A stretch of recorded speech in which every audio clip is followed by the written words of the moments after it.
Final Fantasy VII Remake is finally out. It's been hyped and talked about for years, and whilst this remake has clearly had a lot of passion put into it, the padding and combat were in what could have been an absolute stunner. The story is excellent. The translation in the original made it quite hard to follow. This version obviously tidies all that up, alongside some terrific voice acting and tons of extra plot points. Characters that had barely any screen time in the original are a lot more fleshed out, and Sephiroth's presence is brought up a lot earlier. The characters are all great. Cloud is a bit of a tosser at the beginning, but slowly starts to care about other people and form connections. And you can see why people want to follow Barrett's cause, because he has the gift of the gab. Aerith is fun and carefree and just seems to piss Cloud off by just existing, and Tifa has massive tits. There are stupid bits, obviously it's Final Fantasy. Like just after they've bombed the first reactor, the team are on a train full of people and Jessie loudly tells Cloud that she made the bomb too powerful. And no one bats an eye. Cloud should punt her in the gammon at this point. And no one on the train points out the fact that Cloud is wielding a sword the size of a car and Barrett has a machine gun attached to his arm. If I was looking for terror suspects, these would stick out just a smidge.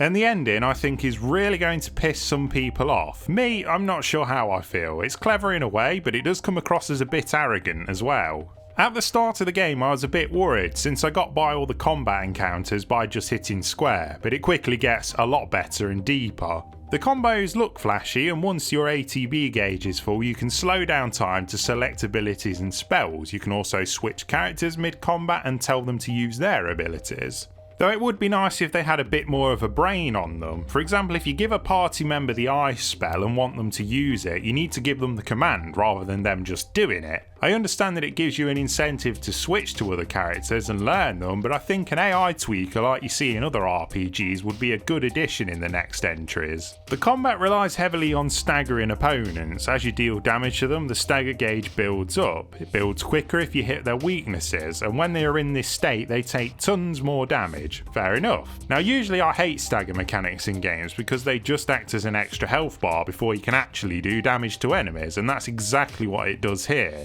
On some enemies it works fine, you can knock the meter down rather quick by using their weaknesses on them, but most of the time enemies take the absolute piss with how much damage they can soak up. When I'm swinging a massive sword about and it's about as effective as tickling my enemy under the armpit, it takes away the sense of weight and power. It makes a lot of the battles drag on for far too long and it gets so tedious, bosses especially. There's also some other little niggles like undodgeable attacks from bosses which feel extra frustrating because why add a dodge button if it's not going to work? With a combat system like this you should be able to avoid all damage if you're good enough. When you're fighting large groups a lot of enemies can attack from off camera which can get really irritating, especially those turrets. Blocking doesn't do enough damage reduction in my opinion too, it just doesn't seem well balanced the combat. All the materia customization from the original is still good, you can build characters however you want, though I don't know why a big tank like Barrett has such a good magic stat. You also get summons, and unlike the original you don't have to sit through a 2-minute cutscene every time you use one, so that's nice.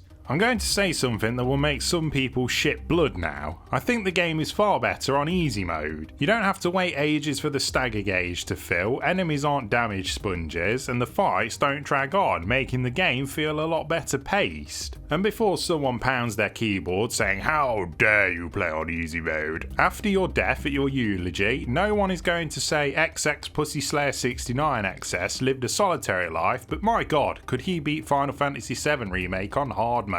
That's if anyone is even there, because if that is your attitude then no one will be at your funeral because you're a twat. Saying it makes the game better paced though is a little bit of a lie. The game tries its best to drag it out in other ways. There's loads of padding, lots of long identical corridors where you're only allowed to walk. Certain sections drag on, the areas just before you blow up Reactor 5 especially. And even though loads of good story stuff has been added, I definitely think there is too much.